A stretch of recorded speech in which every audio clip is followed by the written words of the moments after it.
मसीह के जलाली और बाबरकत और पुरफजल नाम में आप सबको मेरी तरफ से सलाम। मैं Aamir Javed voice of God Pentecostal church से फिर से आपकी खिदमत में हाजिर हूँ और उम्मीद करता हूँ जो मत्ती की अंजील की सीरीज़ हमने शुरू की है, जो कलाम आपके लिए मैं पढ़ता हूँ, ज़रूर इस कलाम को सुने और दूसरों को शेयर करें। जो लोग पढ़ नहीं सकते वो सुनकर कलाम की इस बरकत को हासिल करें और कलाम में मसीह की पहचान में बढ़ते जाएं।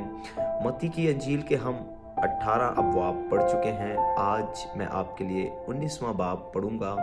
तो खुदावंद के कलाम में लिखा है, जब यीशु ये बातें ख़त्म कर चुका तो ऐसा हुआ कि गलील से रवाना होकर यरदन के पार यहूदिया की सरहदों में आया और एक बड़ी भीड़ उसके पीछे हो ली और उसने उन्हें वहाँ अच्छा किया।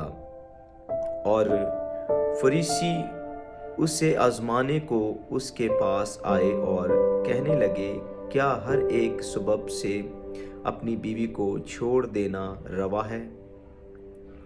उसने जवाब में कहा, क्या तुमने नहीं पढ़ा कि जिसने उन्हें बनाया उसने इब्तदा ही से उन्हें मर्द और औरत बनाकर कहा कि इस सबब से मर्द बाप से और औरत माँ से जुदा होकर अपनी बीवी के साथ रहेगा और वो दोनों एक जिस्म होंगे। बस वो दो नहीं बल्कि एक जिस्म है। इसलिए जिसे खुदा ने जोड़ा है उसे आदमी जुदा ना करे। उन्होंने उससे कहा, फिर मूसा ने क्यों हुक्म दिया कि तलाकनामा देकर छोड़ दी जाए? उसने उनसे कहा कि मूसा ने तुम्हारी सख्त दिली के सबब से तुमको अपनी बीवियों को छोड़ देने की इजाज़त दी, मगर इब्तिदा से ऐसा ना था। और मैं तुमसे कहता हूँ कि जो कोई अपनी बीवी को हरामकारी के सिवा किसी और सबब से छोड़ दे और दूसरी से ब्याह करे वो ज़िना करता है, और जो कोई छोड़ी हुई से ब्याह कर ले वो भी ज़िना करता है। शागिर्दों ने उससे कहा, अगर मर्द का बीवी के साथ ऐसा ही हाल है तो ब्याह करना ही अच्छा नहीं। उसने उनसे कहा कि सब इस बात को कबूल नहीं कर सकते, मगर वही जिन को ये कुदरत दी गई है, क्योंकि बाज़ ख्वाजे ऐसे हैं जो माँ के पेट ही से ऐसे पैदा हुए, और बाज़ ख्वाजे ऐसे हैं जिनको आदमियों ने ख्वाजा बनाया, और बाज़ ख्वाजे ऐसे हैं जिन्होंने आसमान की बादशाही के लिए अपने आप को ख्वाजा बनाया। जो कबूल कर सकता है वो कबूल करे। उस वक्त लोग बच्चों को उसके पास लाए ताकि वो उन पर हाथ रखे और दुआ दे, मगर शागिर्दों ने उन्हें झिड़का। लेकिन यीशु ने कहा, बच्चों को मेरे पास आने दो और उन्हें मना ना करो, क्योंकि आसमान की बादशाही ऐसों ही की है। और वो उन पर हाथ रखकर वहां से चला गया। और देखो, एक शख्स ने पास आकर उससे कहा, ऐ उस्ताद, मैं कौन सी नेकी करूं ताकि हमेशा की जिंदगी पाऊं? उसने उससे कहा कि तू मुझसे नेकी की बात क्यों पूछता है? नेक तो एक ही है, लेकिन अगर तू जिंदगी में दाखिल होना चाहता है तो हुक्मों पर अमल कर। उसने उससे कहा, कौन से हुक्मों पर? यीशु ने कहा, ये कि खून ना कर, ज़िना ना कर, चोरी ना कर, झूठी गवाही ना दे, अपने बाप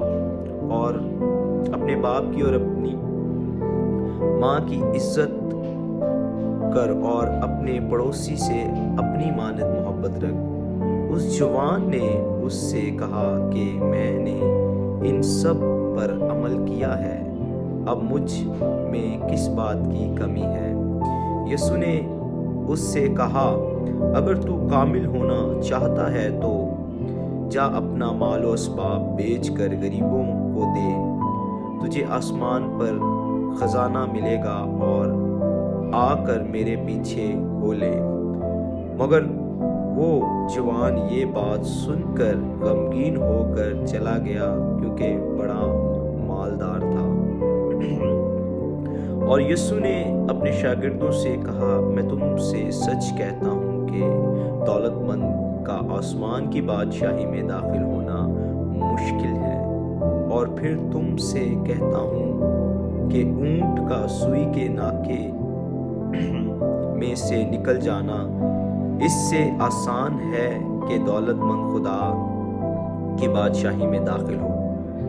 شاگرد یہ سن کر بہت ہی حیران ہوئے اور کہنے لگے کہ پھر کون نجات پا سکتا ہے؟ یسوع نے ان کی طرف دیکھ کر کہا کہ یہ آدمیوں سے تو نہیں ہو سکتا، لیکن خدا سے سب کچھ ہو سکتا ہے۔ اس پر پطرس نے جواب میں اس سے کہا، دیکھ ہم تو سب کچھ چھوڑ کر تیرے پیچھے ہو لیے ہیں، بس ہم کو کیا ملے گا؟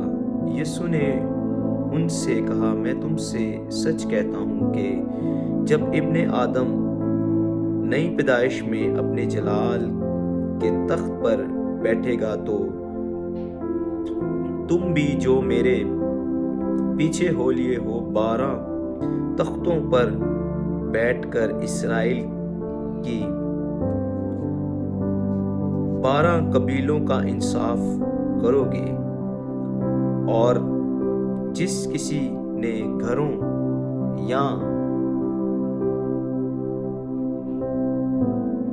یا بھائیوں یا بہنوں یا باپ یا ماں یا بچوں یا کھیتوں کو میرے نام کی خاطر چھوڑ دیا ہے، اس کو 100 گنا ملے گا اور ہمیشہ کی زندگی کا وارث ہوگا۔ لیکن بہت سے اول آخر ہو جائیں گے اور آخر اول۔ خدا ان کے پاک کلام پڑھے اور سنے جانے پر خدا ان کی برکت ہو۔ ہم پھر اگلے چیپٹر کے ساتھ آپ کی خدمت میں حاضر ہوں گے۔ God bless you. خدا